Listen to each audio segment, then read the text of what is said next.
waiting for the second speaker, Miss Anna Jovic. She's gonna start at 5, right?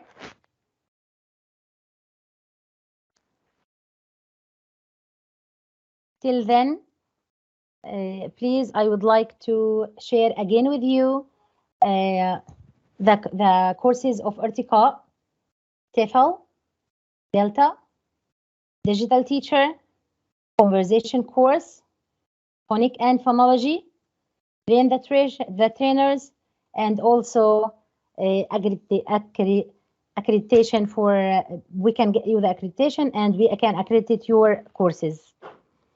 I would like to know if you have more questions, you can write them in Q&A. I'm gonna collect the questions and we are gonna send them to Mrs. Fiona as well. For people who were asking for the certificates of attendance are gonna be available after 1 week of the conference, and we are gonna send you a link and you will find your certificates. Thank you for participating, and please do not go so far. We have our next participant, our next speaker, Miss Anna Jovic. Meet our language specialist, a passionate advocate for equity and linguistic diversity. As a native English and Siberian teacher, this PhD candidate is dedicated to breaking down native speakerism barriers and championing the cause of heritage languages. Welcome to the world where language advocacy meets expertise. Dr. Anna Jovic and a session about native speakerism in the online ELT market and its effect on non-native teachers.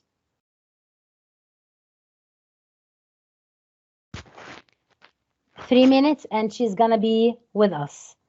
Again, the next title with Dr. Anna Jovic is gonna be Native Speakerism in the online ELT market and its effect on non-native teachers.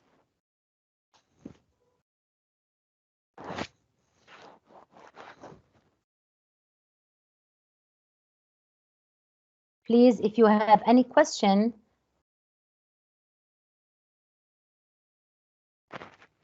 for taking the PowerPoint from Miss Fiona, I will send her this question. I don't know actually if we can get the PowerPoint from her or no, but we are gonna ask her.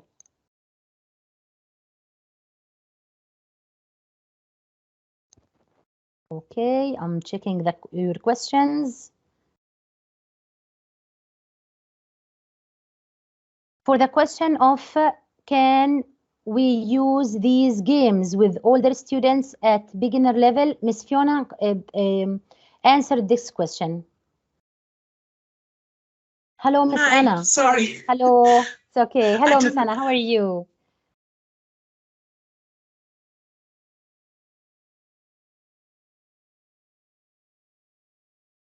Miss Anna, how are you? I'm here. I'm fine. Thank you so much. Okay. Okay. Hello. Nice to meet you. Nice to meet you too. Thank you so much, Miriam, for your nice introduction. But I have to correct you. I'm not a doctor yet. I'm a PhD candidate. So my thesis is a work in progress. Hopefully, I will be a doctor by the end of the year. Okay. So thank you so much. That's really a nice news. I hope you too. Okay. Wishing you the best of luck on your exciting journey ahead. Thank you so much. So native speakerism in the online ELT market and its effect on non-native teachers. The stage is yours. Thank you so much. Okay, so let me just share my presentation first because I worked in Teams a couple of times and now I have to navigate everything right now. Just a second. So do you see my screen or not yet? Not yet. Not yet. Okay, not yet. Let's see. So if I want to share the full presentation, the full screen presentation, I need to share my screen, not the window, right? Yes, this Okay. window that is behind, near the mic and the camera, you have the word share, and you can share your Yes. screen first, and open your PowerPoint presentation first, and then when you have share screen, it's gonna show you which screen you want to share. So click on Yes, for the, example, okay, I want to share my presentation, but do you see, what do you see? Do you see PowerPoint or do you see the full screen? this is the PowerPoint now. Native Okay, speakerism let me online. This is, yeah, click very good. from beginning. And now what do you see now?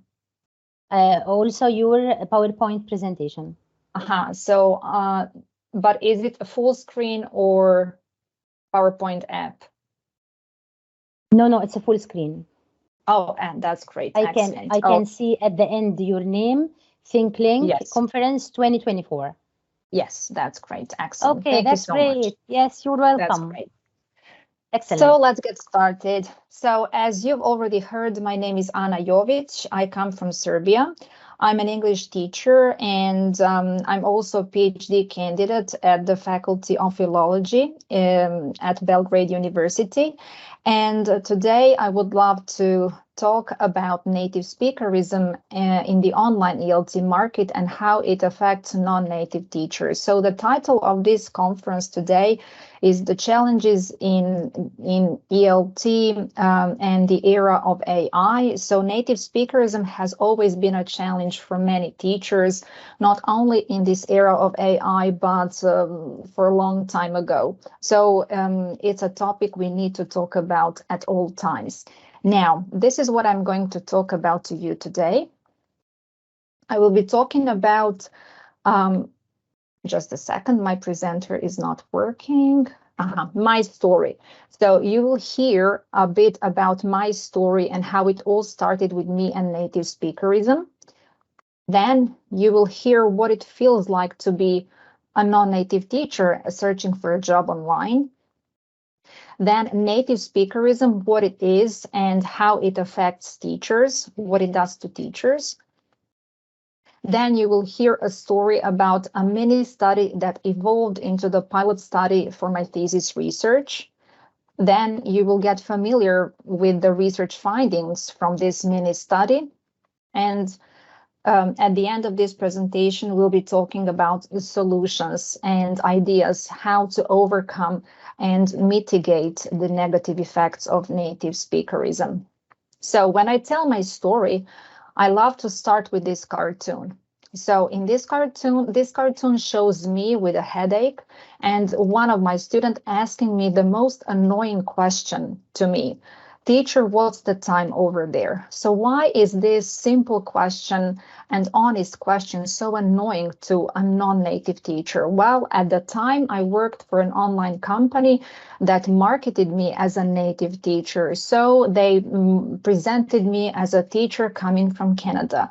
So my students who learned with me believed I was a Canadian teacher. So when I got these questions, I was irritated, frustrated, and it's really exasperating to pretend to be a native teacher. So probably you wonder, why would anybody do such a thing to themselves? And the answer is in this presentation. I hope what I'm going to share with you today will help you understand why non-native teachers accept these arrangements.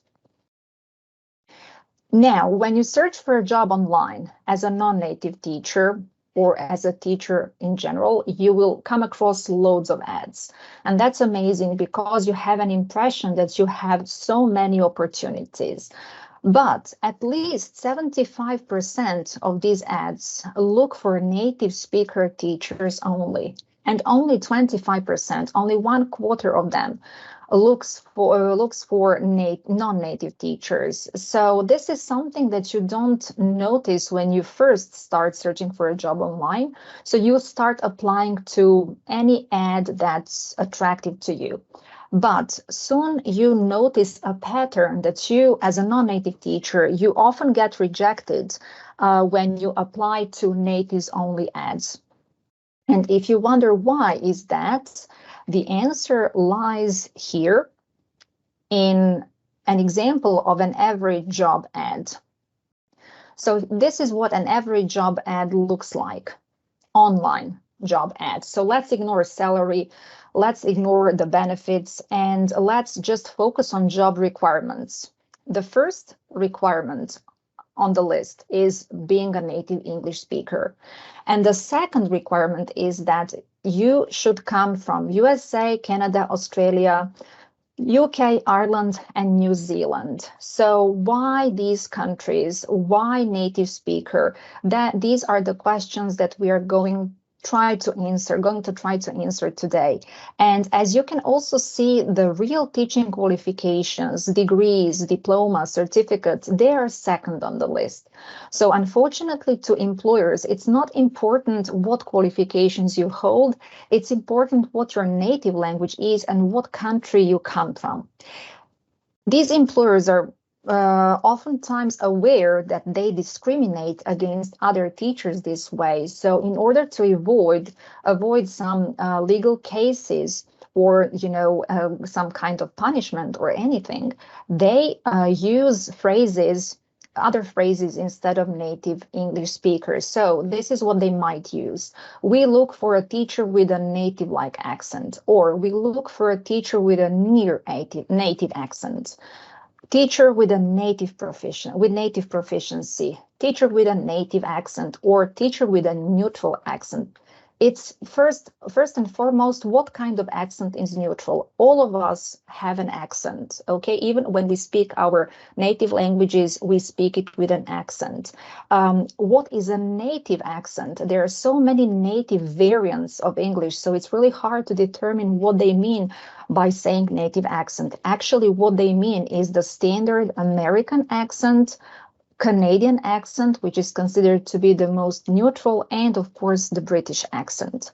Now, don't get fooled by all these phrases because they are just euphemisms, replacements, alternatives for a native English speaker, and they all insinuate you better be a native speaker to land the job. Now, let's see why these countries. Why are USA, Canada, Australia, UK, New Zealand the most favored countries and the most desirable countries? To understand that, we have to get familiar with the Karcher's model of three circles, or also known as Karcher's concentric circles. Braj Karcher was a famous Indian American linguist, and he also actually formed and defined the scholarly field of world Englishes. And he also coined this term concentric circles, and he came up with this model. So what does this model mean? Braj Karcher was studying the countries and how English is used, learned, and spread in these countries. And he noticed three patterns. So according to these three patterns, he put different countries in three groups. The first group is the inner circle group, made up of the inner circle countries, and here they are on the right. So they are the UK, the USA, Canada, Australia, and New Zealand. Here in these English-speaking countries, English is learned and learned as the first language. It's also the dominant language used in day-to-day life in their societies. So that's why these countries are the most famous ones. And that's why native teachers should come from these countries. Besides the inner circle countries, we also have the outer circle countries. For example, India is an example of an outer circle country because it used to be a British colony, and post-colonial countries make up this circle. Unfortunately, even though speakers of English from these countries speak English at a very high level and they are very proficient, they are not considered to be suitable English teachers according to native speakerism. And the last circle is made up of the countries, expanding circle countries. For example, the country I come from, Serbia, belongs to this expanding circle, and English is used there in education only. Actually, your day-to-day life doesn't depend on your knowledge of English. You actually don't need English to live in these countries. So now that we know the secret behind the inner circle, let's keep going and let's talk about native speakerism. So native speakerism is a language ideology, and this suffix ism at the end of this phrase tells about that. So by definition, given by Adrian Holiday, native speakerism is a language ideology that assumes that the ideals of the English language and the ideals of the English language teaching methodology come from the American and British cultures. So the ideal teachers should be teachers coming from these cultures, speaking English spoken there. And a native speaker has become a goal in teaching and learning. So a teacher should be a native speaker, and as a learner, you should learn English to sound as a native speaker. So any deviation from this goal is considered a failure. And, you know, students don't want to pay for failure. They want to pay for classes taught by teachers whose country of origin and native language somehow mysteriously guarantees success. Unfortunately, there are not that many qualified native speaker teachers of English. So there is a lack of qualified native teachers on the market, and somehow this gap, somehow this void has to be filled. And who's going to fill that? Well, native speakers without qualifications. Native speakers are privileged because they can get hired sooner than a qualified non-native teacher. And that's where the discrimination starts. I would love to add that not only non-native teachers are discriminated against. Because of native speakerism, native speakers of other variants of English are also discriminated against. For example, South African native speakers. In South Africa, people speak English. It's their native language, but they are not very desirable as candidates for these teaching positions. And it also discriminates against native teachers. For example, I will give you an example of Japan. In Japan, at the Japanese universities, there are lots of qualified English teachers, but they are rarely given some serious work. For example, they are given conversation classes because students see them as fun, relaxing, and they are seen as a commodity. So serious job like literature classes, academic writing classes, grammar classes, vocabulary classes, they are given to local Japanese professors and local Japanese teachers, while native teachers, they are not seen, as fit for this serious job because they are there to chat and relax students. So native speakerism discriminates against all kinds of teachers, and the only privileged group here are native speakers without qualifications. Okay, so let's keep going and let's talk a little about what it feels like to be a non-native teacher looking for a job online. So when you start looking for a job online as a non-native teacher, you come across, as I said, loads of ads, and in the beginning you are delighted, you are so happy. But soon you realize that native speaker is everywhere around you and it starts haunting you. Ads look for native speakers only. Schools promote their native speaker teachers. Schools advertise their services. They promise to teach you to speak like a native, and so on and so forth. So what does it mean for a non-native teacher? A non-native teacher doesn't have lots of many choices and lots of opportunities.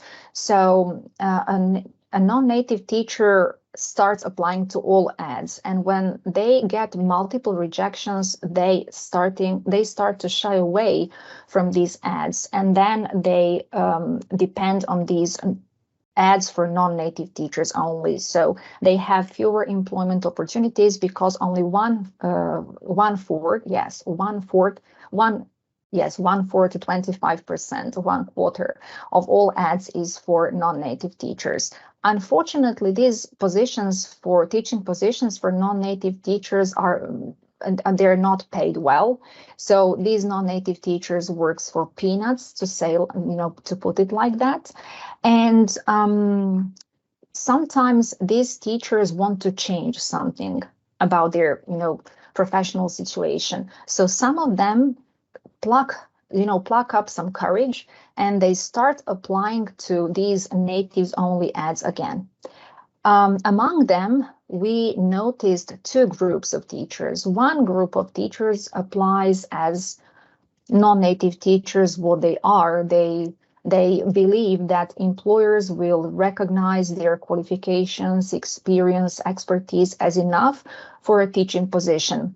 And the other group of teachers doesn't want to risk anything, and they pretend to be native speakers. So how can a non-native speaker pretend to be a native speaker? Well, you can do it in several ways. You can just claim to be native speaker coming from a native speaking country, an English speaking country like Canada or America. Or if your name doesn't sound English, you make it more Anglophone. But if you think that your school that you apply for will ask for a proof of your identity, then you can go even further if you want to. You can fake a passport in Photoshop, believe it or not, and that's what non-native teachers have been doing for a long time. Here's the proof. This is a screenshot of the screenshot taken of a post posted in a Facebook group. It's a Facebook group of online teachers from the Balkans, and they all speak the same language with different variants. Am I online? Can you hear me? Okay, I heard a sound. Yes, we can hear you very well. Yes, I heard some sound, and I didn't know if I was maybe disconnected or anything, but okay, great, I'm back. But that's fine. Thank you for your feedback. So this is a screenshot taken from this group of teachers who speak Bosnian, Serbian, Croatian, Montenegrin. It's actually the same language, the variants of the same language, like American English, Australian English, and so on. So I provided the translation here. The blue text is the translation for the post, yes, and the red translation is for the comment. So the poster wanted to know if anybody knew of schools that would hire him as a native, even though he didn't have a passport from one of those countries. Now, he also said those countries, but I emphasized this word with the capital letters. He didn't know that these countries were the inner circle countries, but he recognized the pattern that these countries were the most favored and the most desirable. So he wanted to fake a passport from these countries so that his chances to land a job would be higher. And the comments were very similar to the comments that I translated, and they go along the lines of make a passport in Photoshop and remove metadata. If you need help, DM me. I would love to add that this help doesn't come without, it comes with a price tag, actually. It has become an additional source of income for tech-savvy teachers.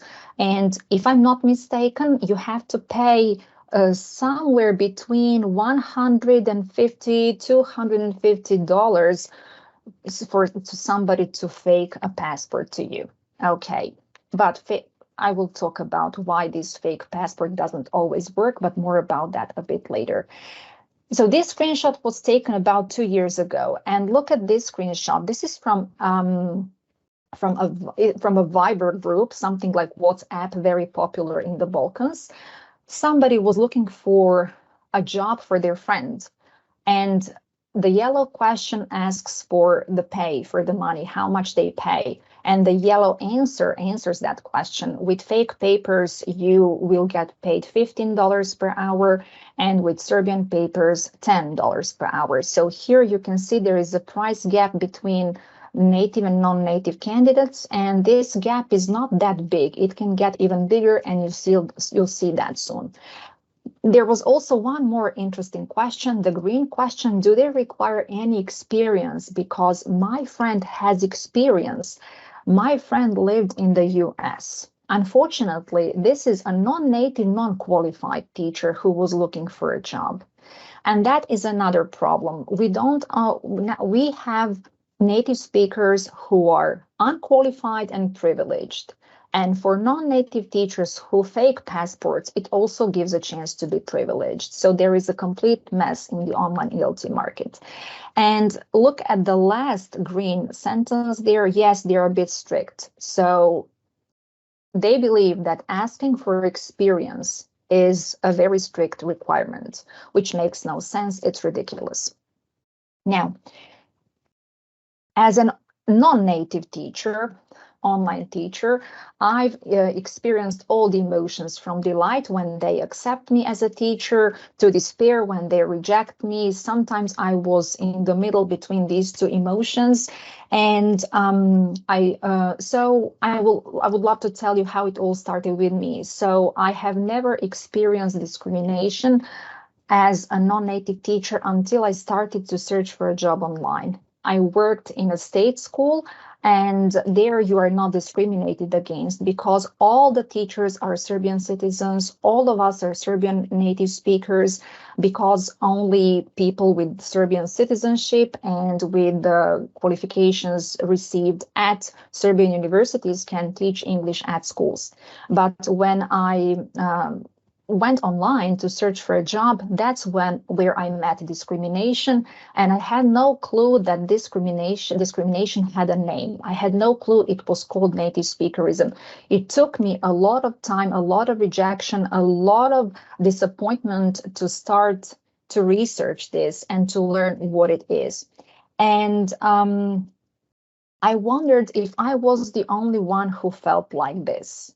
So that's why I did the research. But let me tell you this, I forgot. I wanted to tell you this. I worked for schools that accepted non-native teachers, that were inclusive of non-native teachers. I was paid very little, and I didn't like that situation. I wanted to try something new. So I applied as a native teacher. I didn't change my name. I said my name was Anna Jovic, and I didn't say, but I said that I was from Canada. And I didn't fake a passport, because faking a passport has always been too much for me. And luckily, the schools that hired me as a native speaker never asked for my passport as a proof of my identity, because if they did, they would fire me. And I wanted to know if I was the only non-native teacher feeling like that, or maybe we should accept our destiny and work for peanuts and have few employment opportunities. So coincidentally, I was a PhD student at that time, and we had to do an exam paper in sociolinguistics, and native speakerism is a great sociolinguistic topic, so I chose it. I conducted a mini study, and I made a questionnaire. And my colleagues who worked for the same online school that I worked for were my informants. They answered my questions, and they knew how much it meant to me. So they were very patient, and they were answering the questions carefully. So I got lots of interesting results. I would love to share all the results with you, but unfortunately I don't have that much time. So I picked the most interesting and the most shocking ones. This mini study that I did for the exam was so interesting that I decided to abandon my original idea for my PhD thesis and adopt native speakerism. So mini study evolved into a pilot study for my PhD thesis. Now, here are the results. 1/3 of all the teachers who filled in the questionnaire applied to natives only ads. So only 1/3. What happened? Okay, and then 2/3 didn't dare to apply. When I asked them why you applied to these ads, given the fact that you are not native speakers, they were like, well, why would we miss a chance? We never miss chances in life. We should try. There's nothing to lose. Okay. When I asked this these other guys who didn't apply to natives only ads, why didn't you apply? They answered, why would we apply? We are non-native teachers. We don't have a right to apply to an ad for native teachers only. So for this presentation today, I would love to focus on this 1/3. So these guys who applied to natives only ads. 27% of them applied with fake documents. So they had a fake passport, which means that the rest of them, 73%, applied without fake documents.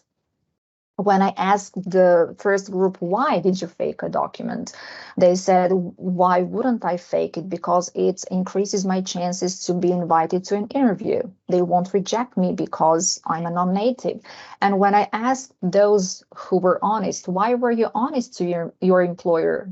They asked, they said, well, I want an employer to recognize me as a qualified teacher, not as a native teacher or a native speaker. So I hope he will appreciate my experience and qualifications and what I can bring to the ELT table and to my students. Now, the next slide is about their acceptance rate. So what percentage of those with fake documents got the job and what percentage of those without fake documents got the job? My initial idea was for you to type your guesses in the chat, but I'm not really sure that with this shared screen I can access the chat and see what you're typing. So I will give you several moments to think a little about percentages. So think a little about what percentage of those who had fake documents got the job. Is it 50, 90, 70, 80%? And then think a little about what percentage of those who didn't have fake documents got the job. Is it 20? Is it 10? Is it 5? Is it 40? So think a little about that. I will take a sip of water while you think. Okay, so I hope you already have your guesses in your mind. So let me tell you what their acceptance rate was. 93% of those who had fake passports, they got the job. So I think this high percentage was expected, wasn't it? And what's the conclusion we can draw from this? We can actually learn that having a fake passport can really help you get a job. But in case a school runs background checks, you can get a job even if you have a fake passport. So some schools hire another company that does background checks to check your qualifications, to check your country of residence, to check if you're lying or not. So if a company you applied, you applied to actually checks your qualifications, there's no chance that your passport can help you. But these schools actually didn't check the qualifications and these teachers were lucky, so they got a job, 93% of them. Now, let's see what's the percentage of those without fake documents who got the job. 60%. I don't know if you expected this percentage. Maybe you expected something lower, like 10, 15, 20, 25, and I expected a very low percentage. But this was a very interesting piece of information. And when I was analyzing this, I actually understood why it is so. Employers have nothing against non-native teachers as long as these non-native teachers agree to be marketed and promoted as native teachers. So employers actually, not all of them, but some of them know that non-native teachers can do a decent teaching job, not only decent, but great teaching job. But they know that the demands of the market are such that parents and students look for native teachers and they want to cater to the demands of the market. So all these teachers who initially wanted to be honest said yes to pretending to be native teachers when they worked for schools. And when I asked teachers, so how did you feel? Okay, wait a second, I will do it later. How did you feel when you did that? They gave me some very shocking answers. But now let me explain why the teachers said yes to pretending. This is a screenshot of a review left on Indeed.com about a big online language school that teaches English in Russia. This is a review left by a non-native teacher, and this teacher claims that he was paid $3 to $4 per hour, and that's actually true. I have some personal experience with this school. That's true. If you're a non-native teacher, this is how much they will pay you. And if you're a native teacher working for the same school, you will get paid this much, between $15 and $20 per hour. So this price gap is really, really huge. $3 to $4 per hour compared to $15 to $20 per hour. And what is also interesting, look at the rating these teachers left for this school. A non-native teacher left 3 stars. Obviously, he was not very happy with the conditions, working conditions. And a native teacher was really happy. Okay. And in the middle of this review, you can see the sentence going like this: the salary is okay for Slavic countries, but for the US and Europe, this is certainly not enough. Actually, $3 to $4 per hour, it's not even enough for a Slavic country. So I'm from a Slavic country, I'm from Serbia, and it's really, really low. Unfortunately, employers sometimes decide how much to pay their teachers depending on what countries they come from. And if this country that they come from has a low standard of living, they will pay this teacher less. So that's another trend.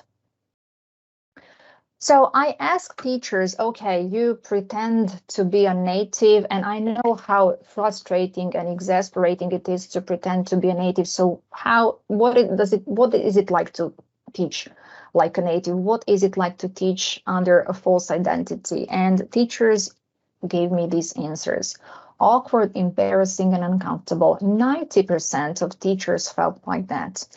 When they were explaining why, they gave several reasons, but the most dominant reason was fear. They were afraid that students would learn about their true identity, and that the employer will learn about a student learning about their true identity. So they were afraid for their job.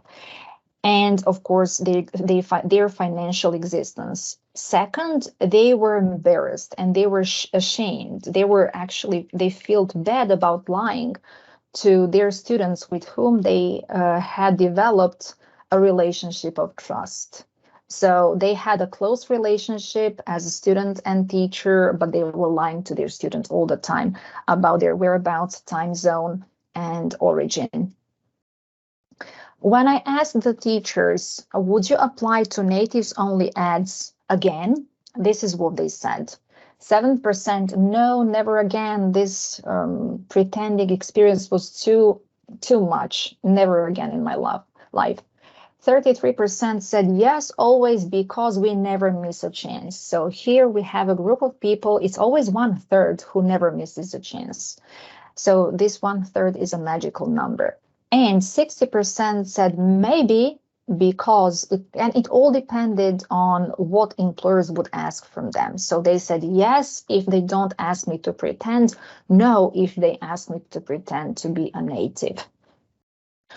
All these percentages that you've seen so far are very telling of the negative effects of native speakerism. And teachers complained about many of them, and the most frequently complained about are these. Low wages. You've seen the pay gap between non-natives and native teachers and their teaching positions. Low employment rate, because only 1/4 of the ads is inclusive of non-native teachers. No chances for promotion. It means that even if you get a job in a school that hires natives, you will be rarely trusted with a more responsible position, like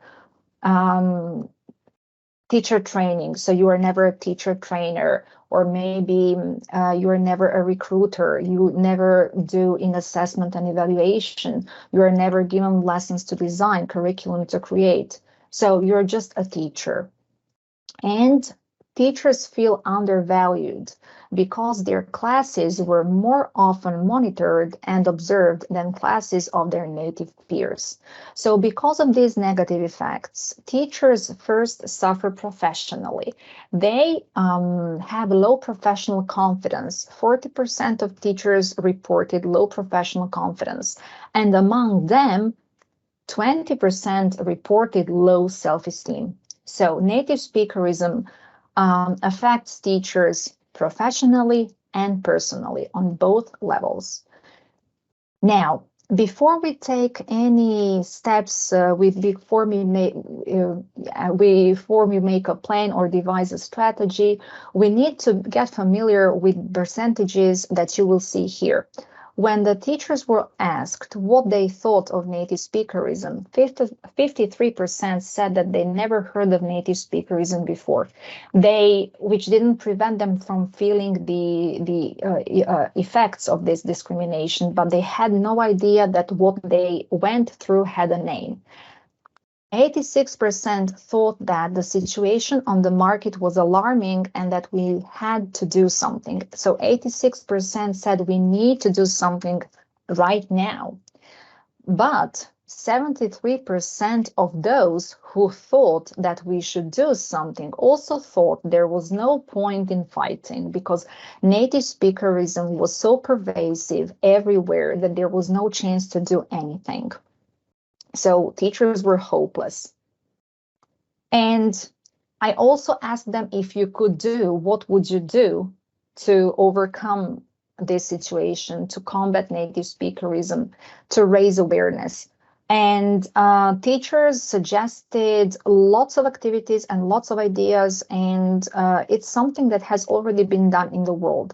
But in the local context, in the Balkans, it was not obvious because the majority of teachers had never met discrimination until the moment when they went online to look for a job.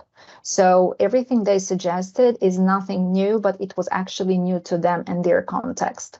So on the next slide, you will see what they suggested for combating native speakerism, solutions and ideas.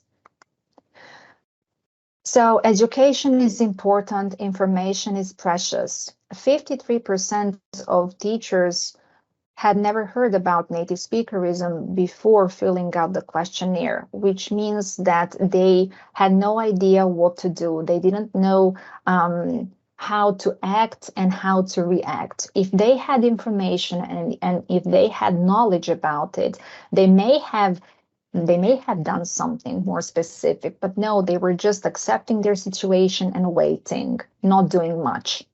Actually, they were faking a passport, but that's not something we want to do in the long run.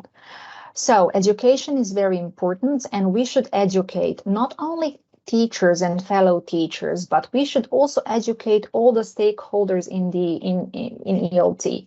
So we should educate employers.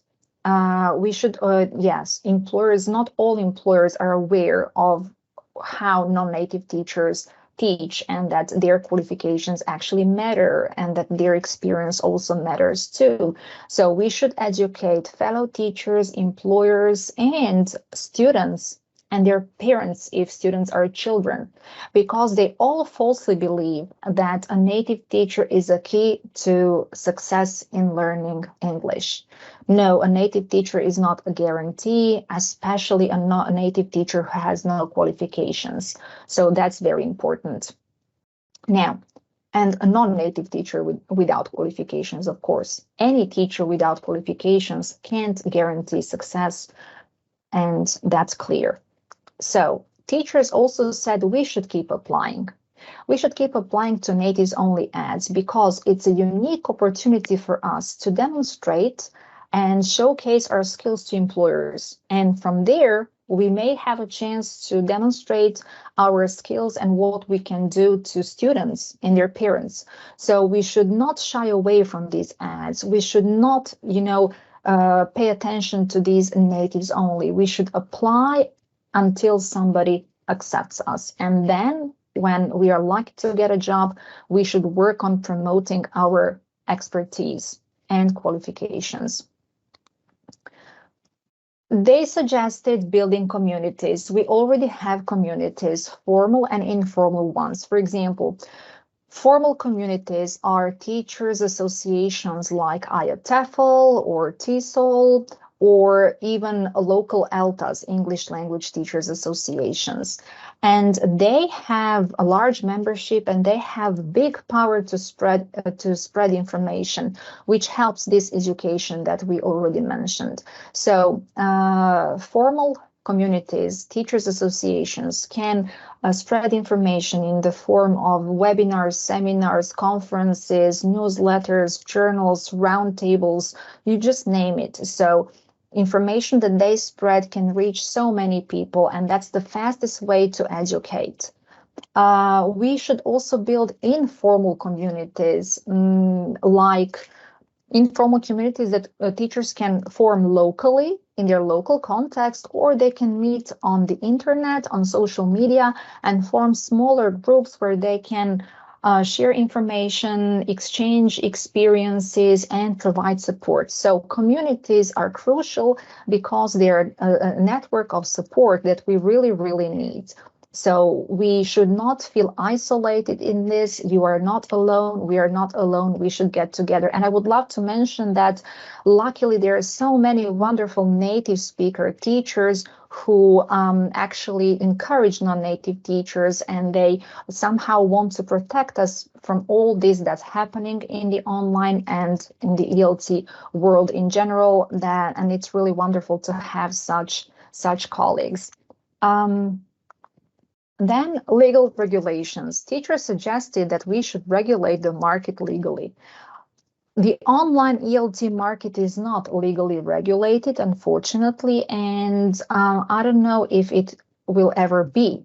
But there are some markets that are regulated. The one that I know of is the European Union, because there is a document called Charter of Fundamental Human Rights, if I'm not mistaken, and article number 21 says that no one should be discriminated against based on gender, sex, language. So in the European Union, if you put the phrase native speaker in your ad as an employer, you risk being taken to court and losing the case. So employers in the European Union are very careful.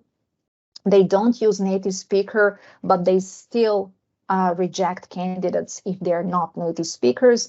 That happened to many teachers, but only few of them took some legal actions. And you can take a legal action only if you have a proof that they discriminated against you. One teacher, I don't know if you know her, Rachel Tsatteri, she's from Greek.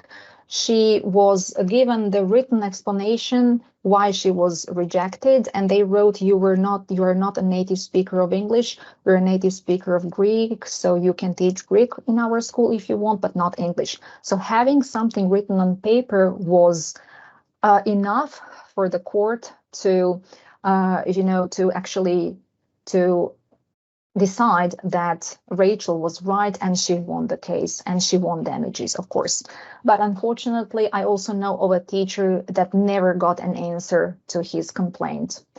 So luckily and hopefully in the future, we might have more regulations, and if we have them in the future, that will be great. Special interest groups, or SIGs, are wonderful places for teachers of shared interest and to get together, collaborate, and cooperate to achieve a lot about the topic that interests them. Within IATEFL, there are 16 SIGs, and one of them is global issues. Under global issues, there are some injustices that are also dealt with within this SIG, but some teachers suggested that we should start an equity SIG, and this SIG would work towards promoting equity and equality so that all teachers, native and non-native teachers alike, have the same rights. Teachers suggested that we should call out employers. So if we see a discriminatory ad, or if we witness a discriminatory hiring practices, we should call out employers, because this is something that can raise awareness. And for example, this has been happening on LinkedIn. So there are so many equity advocates who, whenever they see a discriminatory ad, they make sure that they leave a comment so that those who read know that that hiring practice is not all right. And first and foremost, we should always keep talking about native speakerism, because that's how we can keep the ball rolling, and we should never stop, because there are lots of work to be done. Lots of work has already been done. Things have improved, but they haven't improved enough. So we can still see how pervasive native speakerism is. So it may not always be obvious, but it's still there, haunting teachers, whether they are native speakers or non-native speakers, but it's there. And last year I gave a talk at the local ELTA conference, and it was about the same topic. And the title of my talk was "Fake It or Make It." And when I finished that presentation, I asked the teachers, "Will you fake it or make it?" What I meant was, will you fake it on the current ELT market with your false identity and a fake passport and somehow survive in the given circumstances? Or will you make it as a non-native teacher with your true identity, helping to build a better future for all teachers, natives and non-natives alike? So now I'm also asking you, it's a question for reflection. You don't have to answer to this question now, but answer to yourself, or maybe it can give you some food for thought. Will you fake it or make it? Thank you so much for your attention. And I finished 10 minutes early. Oops. Okay, I should have been more slow. Okay. It's okay. Yeah. Thank you so much, Miss Anna. Thank That's you. really amazing. Thank you. Thank you. So qualification is your gateway to growth and success. Yes, right? that should be the gateway, and that should be the top requirement for a teaching position. Not nativeness, not country of origin, but your qualification and what you can actually do with your students in class, how you teach, not what language you speak and what country your passport is, what country you come from and what passport you have. Mm-hmm. Yes, and you said also we have to educate, to empower, to keep applying, Absolutely. and to build communities. This is very important. Yes. All these steps are very important. People have already been doing that, but of course, it would be great if more teachers joined us. Yeah, that's great. Okay, I'd like to ask the participants, do you have any questions for Ms. Jovic? We can give you the mics if you wish. 2 to 3 persons. If the answer is yes, please raise your hands. Any questions?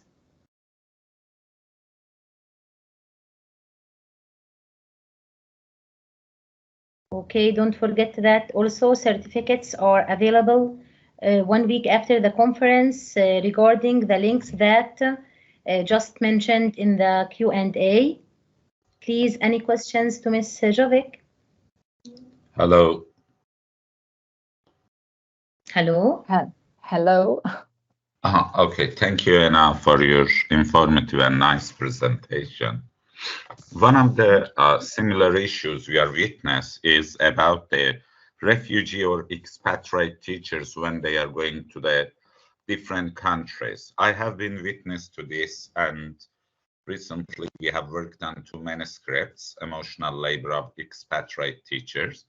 You see that in the same country, even with, let's say, more lower quality, their own citizens are being paid more, and you have to pay and you have to work extra hours. That's the case. We are witness and we have seen it. You are teaching more and you are being paid less than.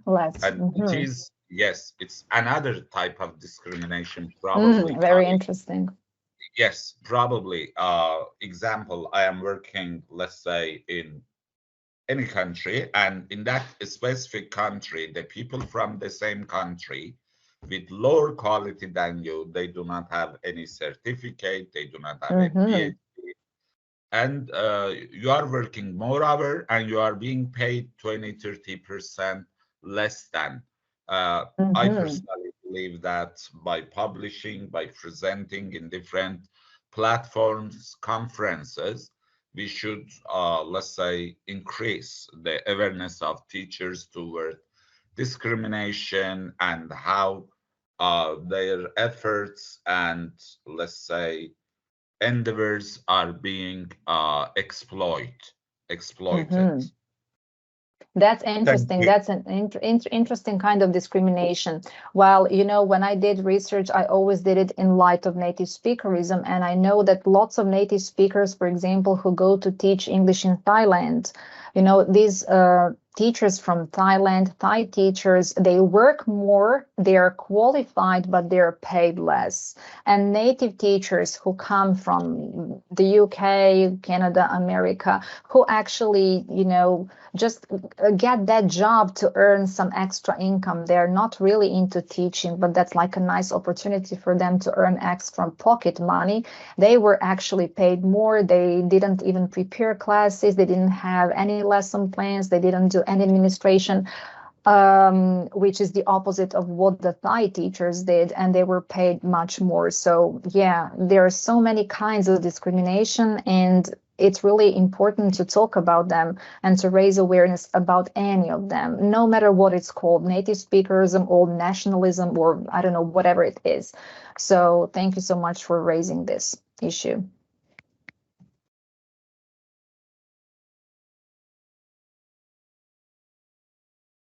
Okay, any other questions? Assalamu alaikum. Wa alaikum assalam wa rahmatullahi wa barakatuh. Okay, thank you so much, first of all, for Etika International Academy, and thank you for Dr. Summer. This is really the second time for me to attend with Dr. Summer an international conference. Thank you for Miss Mariam for her helping and assistance, and also thank you for Miss Fiona and for Miss Anna now. And I hope that you get your PhD very soon, inshallah, and you get an excellent degree, inshallah, subhanahu wa ta'ala. Actually, I've been suffering for so many years from discrimination, but it depends on my appearance, because I have I put on niqab on 2007 with great love to everybody else. I have been teaching English for 24 years. I have been teaching Arabic for non-Arabs for about 20 years, and now I'm a TOT trainer. A qualified teacher in AI, in English and Arabic, and also a certified trainer in maybe 10 different skills, mental skills and thinking skills. And like recently, I got a certificate also. Like I'm the top digital teacher now, with studying not just AI, but also hologram, augmented reality, and all the apps of making education more interesting and more attractive to students.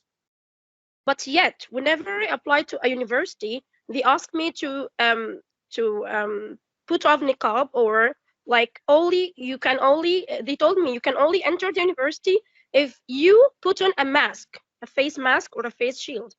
I told them, hello, I'm teaching, like I'm online, I'm having an online academy now, and I'm teaching people all over the world, like for people from America, Europe, Turkey, France, Spain, and they accept me with my niqab. And how am I in Egypt now, and I'm not accepted with my niqab, although we are like in an Islamic country, between brackets. So I don't know, like, okay, I'm going on online, but actually I'm a very communicative person. And yet some places, they asked me to have a picture with only a mask to be accepted. And then when I go to the interview, I can discuss this matter. So I would like you to give me some solutions, and maybe also this would be a great benefit for others.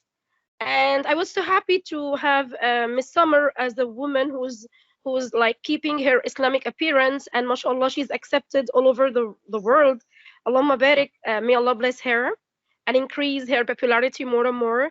So I would also love to listen from you, because I am yet accepted as an online teacher with my niqab, but not as an offline teacher, although I can give more. I can give more with 24 years of teaching experience. And thank you so much. And I would love also to attend every conference to come. Thank you so much. Thank you, Ms. Mona. Ms. Jovic, please. Mona, thank you so much for your input. Yes, unfortunately, I would love to give you some practical advice for you and for your situation, but I think that, Miss Summer may have to say more than I do, because I don't wear niqab, so I don't know what I would do in your situation. And unfortunately, I also work online, and in my surroundings, we don't have lots of people who are Muslim, so they don't wear either hijab or niqab or anything, but I completely understand how you feel. And it's not a surprise for me, because native speakerism stems from lots of ideologies. First of all, it stems for language imperialism from the colonial times. So colonialism introduced language imperialism, where English was like the best, the most dominant language, and all the colonies had to use it. Then we have culturism, where one culture is emphasized as the best, where other cultures are canceled. And we also have racism. So, for example, native speakers from who were born and raised in America but of Asian origin, they can never get a job in Asia as native English teachers, even though they are really native English teachers who know, for example, the Western culture, the American culture very well, because they look Asian. So we have lots of bias and prejudice in ELT. So it's not only about native language. So maybe that's something that's most prominent, but there are so many underlying causes. So there is also religious intolerance, and maybe you guess it's also Islamophobia, whatever. So ELT has so many problems it has to deal with. And I would love as many people to join us with their experiences to raise awareness about the kind of discrimination they met. So I started with native speakerism because that was my pain. That was what I felt, as a non-native teacher first. And that's how I started researching and scratching and learning more about it. But with your experience, you would also be able to contribute to teachers like yourself. And I would gladly help if I can. So even though I don't have that experience, I'm willing to learn. So maybe we can cooperate to change the situation in the ELT market for all of us, those who wear niqab, who don't wear niqab, who are native, non-native, it doesn't matter. So we all deserve equal opportunities. Thank you so much, Ms. Jovic. Thank you so much for your presentation. Thank you for your time. Thank you. And thank you for having me. It was a real pleasure to be here, and thank you, Ms. Summer, for inviting me. So I'm really happy to have accepted this invitation. I'm so happy. Thank you all. Thank you, and see you in other conferences too. Thank you so much. It will be my pleasure. Thank you. Thank you. Thank you. For other people I'm who happy to have you here today. Thank you. For others who still have questions for Miss Jovic, please write your questions in Q&A, and we are gonna ask her. I'm seeing